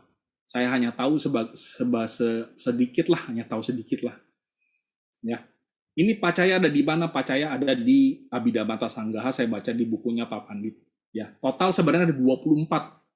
Ya, tapi yang bekerja antara winyana dan nama rupa ini ya hanya 11 ini. Bahwa ini adalah ada kondisi kemunculan bersama. Nah, ini kan nama dan rupa munculnya bersama. Winyana termasuk di dalam sini juga. Kemunculan saling mendukung bolak-balik. Kondisi kebergantungan. Nah, ini muncul bergantung ini muncul juga bergantung ini. Kondisi penyokong mutlak alamiah. Pakatu panisaya. Pacaya. Nanti bisa undang, untuk penjelasannya ini bisa undang guru Abhidhamma yang jauh lebih kompeten dari saya. Ada Romo Slamet, mungkin ada Dr. Kindela yang bisa menjelaskan 24 pacaya ini. Bisalah minimal pengenalan dasar apa itu 24 pacaya. Jadi ini ada 11 yang bekerja antara winyana dan nama rupa ini. Nah, di sutta yang lain, ini saya ambil dari bukunya Biku Analayo tentang Rebirth in Early Buddhism and Current Research. Nah, di Sangyutta Nikaya 12.2 di Vibhanga Sutta, ada definisi lain yang ini menjelaskan bahwa winyana adalah wipaka atau hasil. Nah, dan apakah para biku kesadaran? Ada 6 kelompok kesadaran. Kesadaran mata, kesadaran telinga, kesadaran hidung, kesadaran lidah, kesadaran badan, kesadaran pikiran. Ini disebut kesadaran. Nah, ini adalah winyana sebagai wipaka atau winyana sebagai hasil. Lalu nama rupanya apa di sutta ini? Di sutta ini, di Vibhanga Sutta ini dijelaskan seperti ini. Dan apakah para biku nama dan rupa? Perasaan, persepsi, kehendak, kontak, perhatian. Ini disebut nama. 4 unsur utama dan rupa yang, nah terus kalau rupa ini adalah 4 unsur utama dan rupa yang diturunkan dari 4 unsur utama. Nah tadi di depan sudah ya dijelaskan ya, walaupun sebentar, bahwa rupa ini ada 28 waktu di Pancakandana. Jadi ada 4 unsur utama dan ada 24 unsur yang diturunkan dari 4 unsur utama ini. Ini disebut bentuk. Demikianlah nama ini dan bentuk ini bersama-sama disebut nama dan rupa. Nah, kalau kita lihat lagi ke fungsi pikiran tadi, di sini saya ada tulis di sampingnya nih. Nah, yang V ini adalah wipaka. Jadi bawanga itu wipaka, hasil.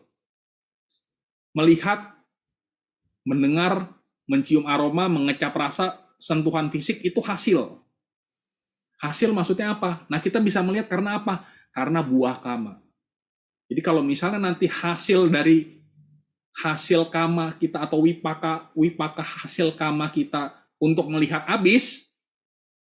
Jadi kalau nanti ibu bapak, saudara-saudari sedama tiba-tiba bangun tidur nggak bisa melihat atau tiba-tiba melihatnya burem, nah itu berarti ada gangguan tuh di hasil kama yang mendukung kemunculan fungsi penglihatan. Demikian juga yang lain. Nah, fungsi menerima itu juga wipaka. Fungsi memeriksa juga itu wipaka. KI ini kiriya. KA ini kama maksudnya. Dan ini wipaka. Dan banyak sekali. 1, 2, 3. Dari 14, 11 adalah wipaka. Nah, jadi ibu bapak kalau kita mau bawangganya bagus, melihat, mendengar, mencium aroma, mengecap rasa kecapan, sentuhan fisiknya bagus, ya kan? Fungsi melihat kita bagus, fungsi mendengar bagus, ya, fungsi mendengar bagus, fungsi yang menghentikan kehidupan kita bagus, pati sandi yang dihasilkan juga bagus, nanti kita lahirnya di tempat yang baik, kondisi yang lebih baik, ya kan? Kita harus punya hasil yang bagus. Kalau kita mau punya hasil yang bagus, kita harus melakukan perbuatan yang bagus juga. Ya, jadi kalau misalnya kita melakukan kama buruk, ya jangan harap nanti potensi untuk ininya bagus, gitu. Ya, jelas ya. Nah, ini di sini hanya 6 kelompok kesadaran. Di Abhidhamma lebih dijelaskan lebih mendetail. Apa itu yang wipaka yang dimaksud di sini. Ya. Nah, Ibu Bapak dari Sedama, demikian sedikit pengantar dan provokasi saya. Setelah ini mungkin kita bisa berdiskusi, bisa Ibu Bapak mengajarkan saya kembali, mungkin saya ada menyampaikan sesuatu yang salah, semata-mata bukan karena kutipan yang saya ambil itu salah, tapi semata-mata karena pengetahuan saya yang masih sangat kurang untuk menjelaskan hal yang sesuatu yang tidak mudah dan sangat sentral ini di ajaran Buddha. Nah, Ibu Bapak, saudara-saudari sedama, mari kita berdiskusi. Mudah-mudahan saya bisa memberikan penjelasan yang lebih lanjut dengan memuaskan, dengan memadai, tapi jika misalnya tidak bisa saya jawab, saya mohon untuk menjadi PR saya, dan akan saya jawab kemudian dengan baik setelah saya berdiskusi, setelah saya belajar kembali dengan para guru-guru dan sesepuh-sesepuh yang saya hormati. Baik, terima kasih. Saya kembalikan ke moderator. Sukihotu, Namo Buddhaya. Terima kasih Pak Mo untuk sharing jawabannya. Wah, penjelasannya cukup padat ya, Paul ya. Jadi harus benar-benar dengan penuh kesadaran yang tinggi. Oke, untuk Bapak Ibu Roma Mani, sedama yang lain yang ingin bertanya atau berdiskusi dengan Pak Mul, nanti kita akan lanjutkan di sesi tanya jawab. Tapi sebelum itu, kita akan mendengarkan dahulu pembawaan lagu dari saudari Ulven. Untuk Ci Ulven, udah ready? Oke. Silakan Ci Ulven untuk membawakan lagu pada malam hari ini. Baik, terima kasih Saudari Fitri. Selamat malam Bapak Ibu Saudara-saudari sedama Satihontu Namo Buddhaya. Saya akan membawakan sebuah lagu berjudul Terpujilah Namamu. Selamat mendengarkan.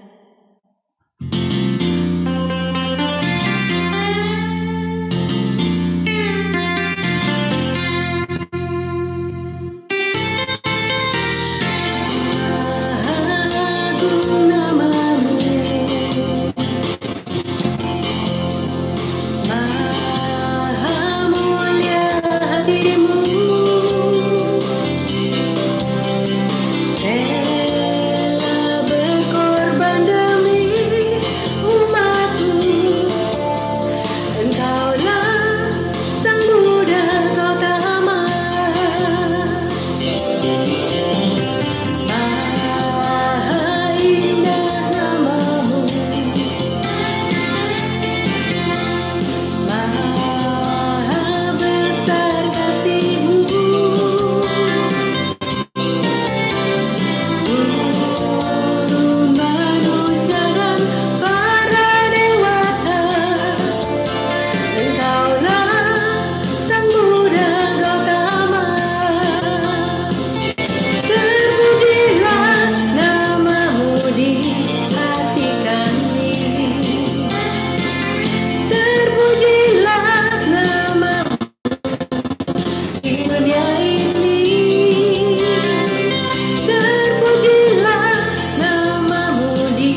kasih Satihontu Namo Buddhaya.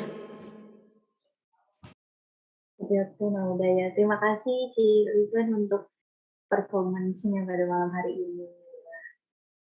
Semoga bisa menambah semangat kita dalam berdiskusi di sesi selanjutnya.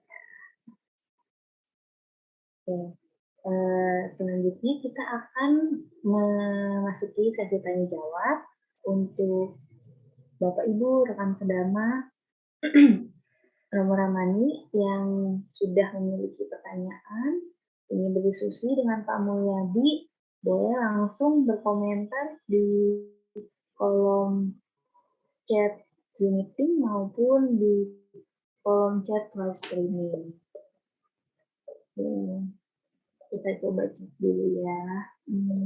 Di sini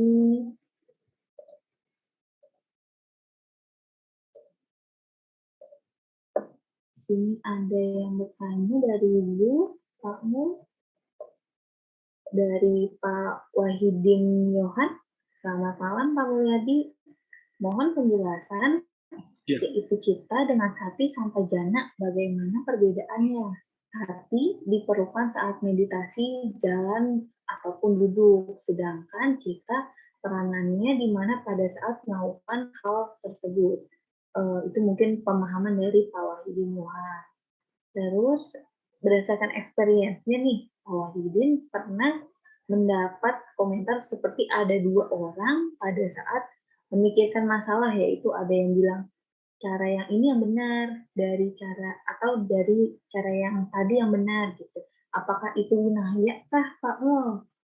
Lalu pada setiap pagi bangun tidur ada yang menyuruh kemana saya menuju. Seperti apakah mau ke toilet atau langsung meditasi. Apakah itu winyana? Kata saya pada saat retret sering melakukan meditasi bisa menjadi pasangan hidup pada kehidupan berikutnya. Pasangan hidup tersebut kita atau winaya kah? Mohon penjelasannya Pak. Banyak juga ya poin-poinnya, berarti bedanya kita dan sati sampajana berdasarkan pemikiran Pak Wahidin, apakah seperti itu gitu Pak? Terus kalau misalnya tadi contoh-contoh bentuk-bentuk winanya itu apakah seperti yang dibabarkan Pak Wahidin, dan juga kalau sering meditasi itu bisa menjadi salah satu contoh winanya juga nggak tuh? Ada 3 poin berarti ya Pak. Baik, ini pertanyaannya bagus ya, pertanyaan bagus. Jadi ada beberapa macam pertanyaan. Saya pikir di sini satu ya. Pak Wahidin, selamat malam. Terima kasih atas pertanyaannya. Mudah-mudahan jawaban saya memadai dengan pengetahuan saya yang kurang, yaitu penjelasan cita dengan sati sampajana apa bedanya. Sati diperlukan saat meditasi, jalan maupun duduk. Maksudnya meditasi jalan, maksudnya meditasi duduk mungkin maksudnya ya. Sedangkan cita peranannya di mana pada saat melakukan hal tersebut. Cita itu adalah seperti yang tadi dijelaskan, setelah saya jelaskan bahwa cita adalah mengetahui adanya objek. Jadi kalau kita misalnya ada objek bentuk di depan kita, kita tahu bahwa itu adalah objek bentuk, tapi kita nggak tahu itu Mulyadi pakai kacamata. Nggak tahu. Itu orang, itu manusia, itu kecoa, itu cicak, itu anjing. Itu kita nggak tahu. Artinya hanya mengetahui bahwa itu adalah objek. Begitu juga, nah selanjutnya kita lihat ke sati sampajana ya. Sati sampajana, sati itu kita udah tahu ya. Sati itu adalah cetasika. Cetasika baik, sobana cetasika, termasuk cetasika yang indah. Jadi kalau kita melakukan segala bentuk perbuatan kusala dari yang duniawi, apapun jenisnya, asal kusala, sampai kita merealisasi kesucian hingga arahat, sati ini selalu muncul. Jadi sati ini adalah sika. Nah, kalau pikiran, kalau citanya baik, sati ini ikut nggak harus di posisi meditasi sati ini munculnya. Ya, kalau kita berdana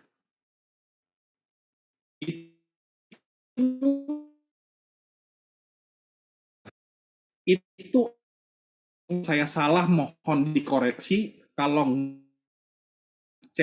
apanya kebijaksanaan. Nah, jadi bedanya cita dengan sati sampajana apa? Bedanya adalah cita adalah cita, sati sampajana adalah cetasika. Untuk sati muncul ini perlu cita. Untuk cita ini muncul perlu cetasika. Nah, jadi sati sampajana ini munculnya kapan? Munculnya kalau citanya kita itu cita yang baik, yang maha kusala, yang mencapai tataran jana, yang merealisasi kesucian. Nah, cita-cita itu tuh yang akan muncul disertai dengan sati dan sampajana. Walaupun nggak semua yang maha kusala ada panyanya ya, tapi sebagian besar, ya lebih dari setengah kalau misalnya kita lihat dari 89 atau 121 itu, panya itu atau sampajana itu muncul. Gitu. Sati diperlukan saat meditasi, tentu sangat diperlukan.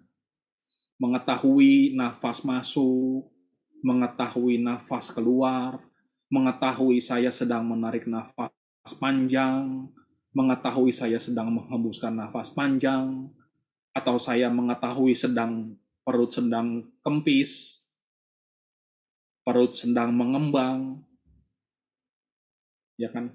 Saya menyadari bahwa saya sedang mengalami kesemutan ini semakin berkurang, kesemutan ini sudah reda, atau pada saat kita meditasi pikiran kita sedikit melayang, tiba-tiba kita teringat dan kembali pada objek, itu adalah sati. Jadi sangat diperlukan. Mau posisi kita duduk, meditasi, jalan, meditasi duduk, bahkan di kehidupan keseharian, sati dan sampajana sangat diperlukan. Contoh misalnya, saya ini medan perangnya itu di jalanan naik motor. Jadi namanya kalau etika berkendara ada yang meleng-meleng dikit, saya disalip dari kiri lah, atau giliran saya sudah lampu hijau ada yang lampu merah masih nerobos lah. Nah itu kadang-kadang kesalnya kita muncul itu. Saya jujur, kadang-kadang kesel, itu kan giliran saya. Emang yang buru-buru sih itu doang, saya juga buru-buru. Tapi pada saat itu kita tahu, oh ini adalah dosa cita yang sedang muncul.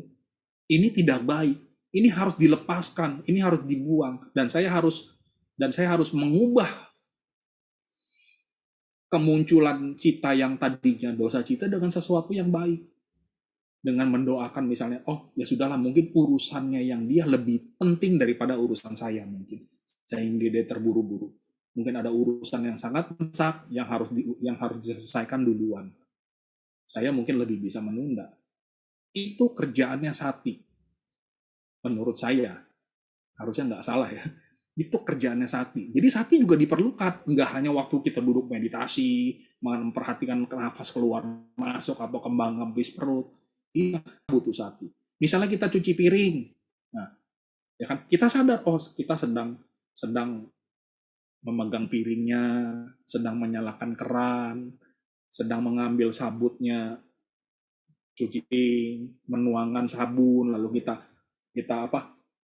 dengan sabun cuci piring itu kita mengelus piringnya, ya kan, lalu kita membilas piring, kita sudah bisa tahu bahwa piring itu sudah bersih, sudah keset, dan kita taruh di tempat tiris air piring, ya kan. Kalau kita sadar momen-momen seperti itu, ya kan, bukannya lagi cuci piring, oh ini film Korea nih, edisi terbaru sudah muncul nih di Netflix nih misalnya. Nah itu bukan hati, gitu. Tapi kalau kita itu, ya kan, kita sadar prosesnya itu kita mengalami, itu sati, sampajana. Jadi meditasi perlu di kehidupan keseharian yang bukan dalam posisi meditatif formal, maksudnya perlu juga, sangat perlu. Nah, Saya sering mendapat komentar seperti ada dua orang pada saat memikirkan masalah, yaitu ada yang bicara, ada yang bilang cara ini benar dari cara yang itu winyanakah? Asalnya dari winyana mungkin, tapi itu sudah menjadi kata. Itu ada diri dalam diri kita yang seolah-olah sedang berbicara ini. Jadi ada dirinya muncul nih. Seolah-olah dalam pikiran kita ada berbicara nih. Nah, atau misalnya pada setiap bangun tidur ada yang menyuruh saya ke sono. Yang nyuruh siapa? Itu ego, itu atak kita kalau nggak salah yang menyuruh. Dan itu ada istilahnya saya lupa apa. Itu ada. Dan kalau nggak salah, ya jangan deh takut salah. Tapi itu adalah pandangan-pandangan seperti itu, gitu. Dan kita menuruti bahwa ada nih sesuatu meditasi. Nanti ada tuh pelajaran tentang wipalasa, temuan dari persepsi yang tahap-tahap awal sampai ke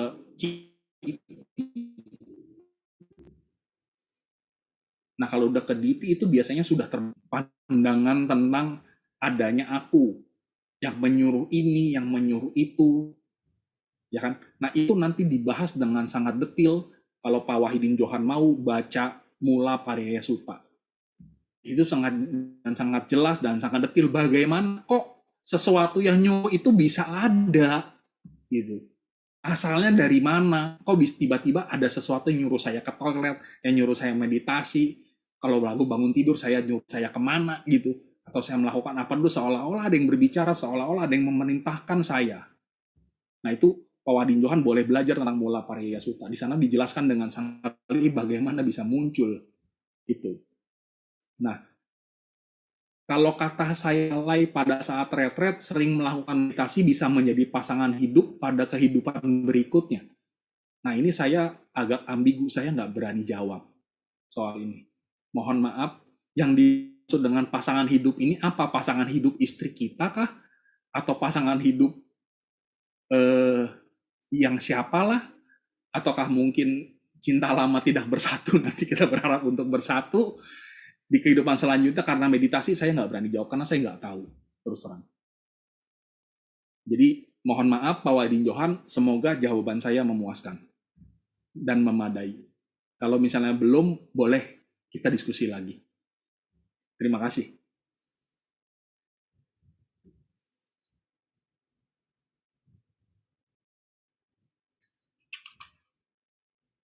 Masih di mute, Bu Fitri?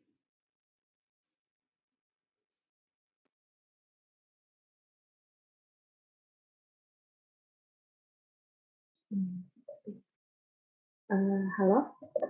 Ya, Tadi sudah suara terdengar. Pak Muldi, aku nggak kedengeran. Oh, saya ganti Atau karena internet sinyal aku sebentar yang ya jelek kali ya, ke Pak? paket data.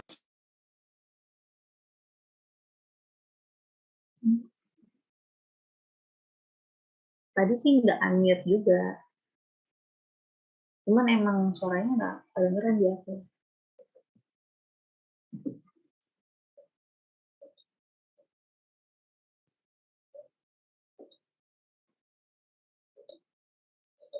Apa sekarang sudah lebih jelas?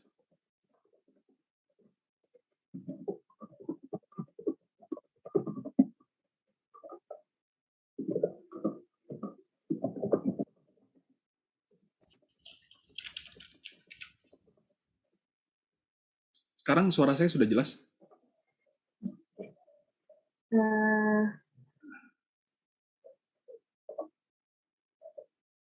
Oke, pertanyaan selanjutnya dari Rahmat Adiwarga di YouTube. Selamat malam Pak Mulyadi.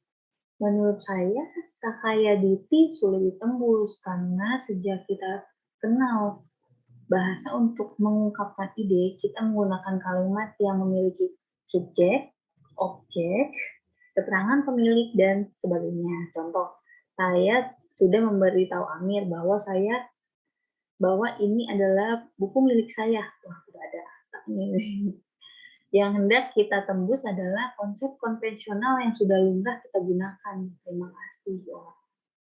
Bagaimana nih pendapat Pakmu nih? Nah, itu bagus, pertanyaannya bagus ini.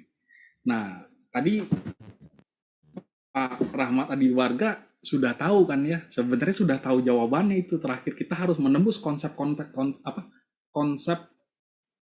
tadi beliau bilang? Konseptual ya. Nah, ini moderatornya sinyalnya terganggu, nggak apa-apa. Jadi saya lanjutkan saja. Jadi begini Pak Rahmat, sebenarnya kan aku atau Ata itu tidak ada. Tapi karena kita memandang gabungan, itu di bukunya, kalau nggak salah di bukunya Yang Mulia Mahasiswa Yadau, itu ada tuh penjelasan tentang gabungan. Gana kalau saya tidak salah ingat. Jadi Gana itu gabungan karena kita menganggap bahwa keberlangsungan proses cita itu adalah abadi, kekal, sehingga kita menganggap bahwa itu menjadi sesuatu ada aku. Nah, sehubungan dengan Sakaya Diti, itu kan kesalahan pandangan tentang 5 kanda tadi ya, bahwa kita menganggap bahwa bentuk itu adalah milikku, aku, dan sebagainya yang tadi. Nah, permasalahannya adalah tadi bahwa Pak Rahmat bicara adalah bahwa sebenarnya memang kita masih membutuhkan konseptual tersebut untuk menjalani kehidupan sehari-hari. Nah, kan Pak Rahmat nggak mungkin berbicara kepada misalnya kepada temannya, atau misalnya tadi tentang meminjam buku, bahwa gimana ngomongnya kalau misalnya kita mau berkomunikasi tapi menggunakan bukan bahasa konsep tapi bahasa paramata. Masa misalnya saya memanggil Bu Fitri, itu makhluk yang terdiri dari 5 kanda, bicara gitu, yang terdiri dari nama rupa, ya kan, untuk melakukan proses seperti ini gitu. Ya kita nggak bisa ngomong proses meminjam buku. Jadi proses seperti ini sehingga dapat berpindah ke proses tersebut, dapat memindahkan satu materi dari pancakanda yang satu ke pancakanda yang lain, kan kita sangat sulit gitu. Jadi kita bisa tinggal ngomong, Bu Fitri, saya mau pinjam buku dong, kan selesai gitu. Nah, tetapi Sakaya Diti itu adalah kita masih menganggap, atau pandangan tentang aku itu kita masih menganggap bahwa pada saat kita ngomong meminjam buku, ya kan, harus kesadaran kita masih memiliki pandangan bahwa ada saya loh yang berbicara, ada aku loh yang berbicara kepada Bu Fitri, kepada aku yang lain di luar diri saya. Tadi sudah dijelaskan ya di slide saya kalau nggak salah, bahwa apa yang disebut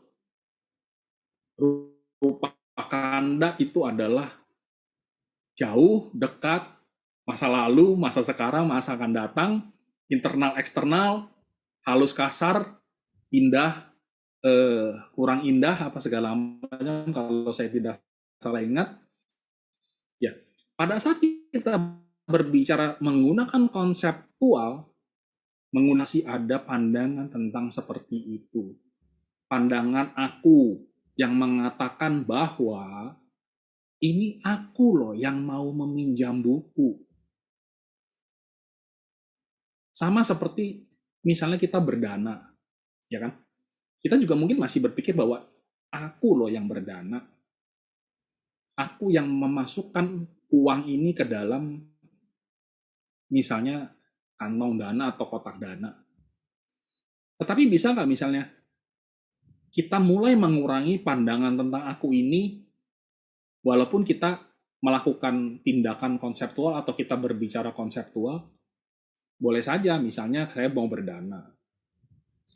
Tapi kan saya bisa dalam arus batin saya juga saya bisa bilang kan bahwa sebenarnya sebenarnya tidak ada aku yang berdana. tidak ada Mulyadi yang berdana, tidak ada makhluk yang berdana. Ini hanyalah sebuah nama dan rupa yang berkondisi, yang melakukan satu proses. Dan ini juga bukan uang milikku. Ini adalah uang hasil ini adalah penghasilan karena satu proses tertentu yang saling bergantungan. Dan saya hanya memindahkan proses tersebut terjadi. Dan itu juga sudah bukan, karena dari awal saya tidak punya konsep, tidak ada di arus batin saya bahwa uang itu adalah milikku. Makanya setelah kita berdana, ya kita melepas. Ya kan? Kita melepas bahwa ya sudah itu memang bukan milikku lagi gitu. Dan karena memang tidak ada, sebenarnya uang itu pun tidak ada, itu hanya objek penglihatan yang terdiri dari materi. Karena kesepakatan disebut uang, karena kesepakatan disebut buku, karena kesepakatan disebut Mulyadi, karena kesepakatan disebut Bu Fitri. Begitu. Nah, kalau kita menggunakan kalimat tadi ada subjek, objek, predikat, dan segala macam, mohon maaf saya juga nggak terlalu baik untuk pelajaran seperti itu, ya silakan saja gitu. Kan yang terpenting adalah bagaimana arus batin kita, bagaimana pandangan kita, bagaimana pola pikir kita, ketika kita bertindak dan ketika kita berbicara dengan konsep, tetapi di dalam diri kita tidak menganggap bahwa itu adalah aku. Bisa nggak? Bisa, sangat bisa. Gitu. Bilang, Bu Fitri, saya mau meminjam buku, tapi saya tidak, dalam arus batin kita tidak punya pandangan, oh bahwa saya yang meminjam buku, saya loh, aku loh yang meminjam buku. Gitu. Tapi ini hanyalah perpaduan dari nama dan rupa yang sedang melakukan aktivitas tertentu untuk menyelesaikan satu proses tertentu yang munculnya saling bergantung. Tapi kita ngomongnya tetap minjam buku, kita nggak bilang ngomong, oh ini saya mau, ini loh Bu Fitri, saya melakukan proses loh, ini proses, itu tuh materi yang ini nih, yang ini kan repot, dia bilang saya mau pinjam buku, selesai kan, kenapa harus dicari yang susah gitu. Tapi yang penting adalah bagaimana diri kita, bagaimana batin kita, bagaimana kesadaran kita merespon sesuatu yang kita lakukan atau objek yang masuk ke dalam lingkup panca indera kita. Kira-kira demikian penjelasan saya, semoga memadai. Terima kasih. Terima kasih Pak Mul untuk jawaban-jawabannya. Wah, dikarenakan adanya keterbatasan waktu, selanjutnya mungkin saya ingin berterima kasih untuk Romo Ramani, Bapak Ibu yang sudah bertanya juga di sesi tanya jawab pada kali ini. Pertanyaannya cukup ini ya, luar biasa ya. Selanjutnya mungkin closing statement dari Pak Mulyadi atas pemaparannya tadi, ringkasan singkatnya aja Pak Mul, boleh? Baik, terima kasih. Kebahagiaan dan penderitaan atau suka duka itu adalah sebenarnya bagian dari pikiran kita sendiri. Kita menganggap itu bahagia, menganggap itu duka, itu adalah permainan kita sendiri. Ya. Jadi sebab utamanya saya pikir tidak ditemukan di luar daripada pikiran kita, tidak ditemukan di luar dari batin kita. Jadi kalau kita sungguh-sungguh ingin terbebas dari penderitaan dan mendapat kebahagiaan yang ajak, kebahagiaan yang benar-benar kebahagiaan tertinggi, saya pikir kita harus meningkatkan pemahaman kita dengan belajar, dengan mempraktikkan dan memahami tentang pikiran ini atau tentang kesadaran ini. Saya pikir demikian closing statement singkat dari saya. Saya mengucapkan terima kasih kepada Dhamma Sakaca Online yang telah memberikan saya ladang untuk berbuat kebaikan. sehingga saya memiliki kesempatan untuk berbagi pengetahuan saya yang masih kurang sebenarnya, masih harus banyak belajar dengan sumber-sumber dari sumber-sumber lain. Semoga apa yang saya sampaikan bermanfaat bagi kita semua. Terima kasih. Namo Buddhaya. Namo Buddhaya. Terima kasih Pak Mul untuk pemaparannya dan juga closing statement-nya. Wah, ringkasnya sih intinya si sang pemimpin itu balik lagi kepada diri kita sendiri ya. Adanya di dalam pikiran kita. Tinggal dilatih-latih aja ya supaya jadi akhirnya tujuan kita tercapai gitu. Kebahagiaan itu lebih cepat tercapai itu tinggal dilatih aja pikirannya. Oke, sesi selanjutnya kita akan membacakan patidana untuk melimpahkan jasa-jasa kebaikan yang telah kita lakukan sekarang ataupun di masa yang lain untuk para leluhur ataupun sanak saudara yang telah tiada.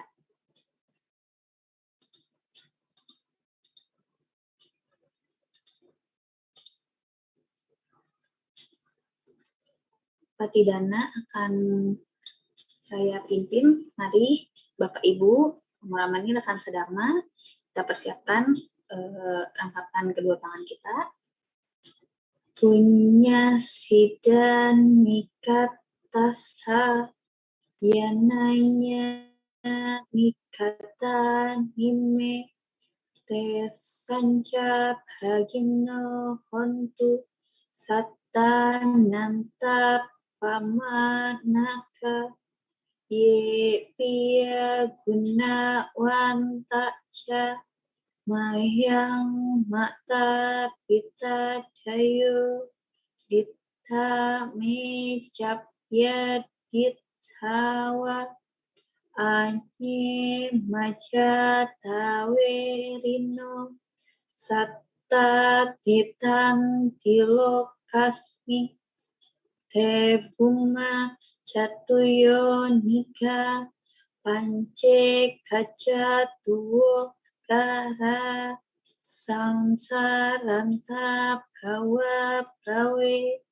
nyatang ye patidana me anumo dantu te sayang ye cimang napa jananti dewa te sang niwe dayung maya dinana punyana anumodana hetuna sabbe satta sada hontu awera suka jiwino kema badan capap pontu te sasa sijatang suka. Sadu. Oke. Dilanjutkan untuk pembacaan nama Karapata.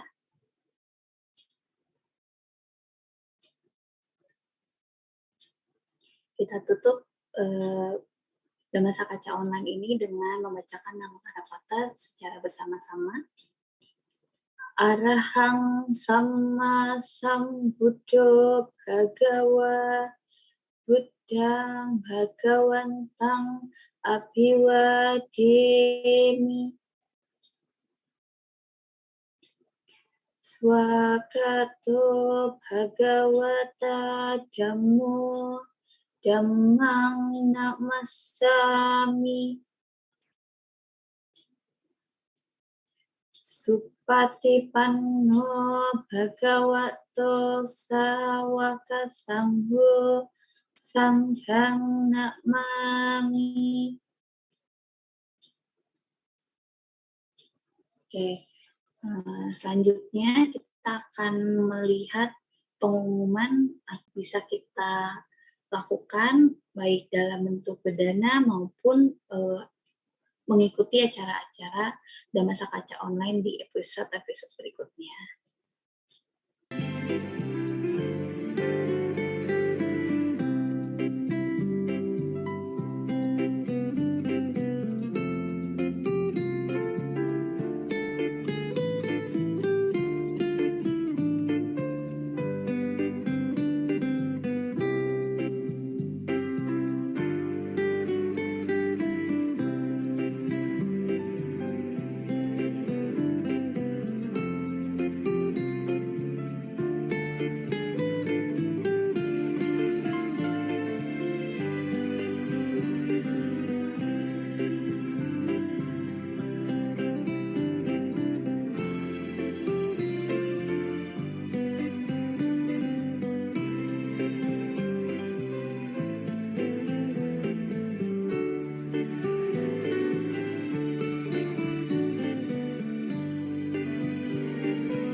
Terima kasih kepada Bapak Ibu Romo Ramani yang sudah hadir menyaksikan dan Masa Kaca Online pada episode kali ini. Terima kasih juga terutama kepada Pak Mulyadi untuk waktunya dan sharing-sharing damainya pada malam hari ini. Semoga sharing-sharing damainya bisa memberikan pandangan yang lebih luas lagi kepada kita dan lebih membuka lebar kesadaran kita juga agar lebih percaya dan mengikuti Buddha Sasana di kehidupan ini. Terima kasih juga kepada Bapak Ibu Romo Ramani yang telah hadir pada malam hari ini. Semoga kita selalu damai, sehat, dan juga bahagia. Demikian Dhamma Sakaca Online pada malam hari ini. Saya mengucapkan terima kasih kepada para pengurus dan juga para peserta yang telah mengikuti. Sotihotu, Namo Buddhaya, selamat malam.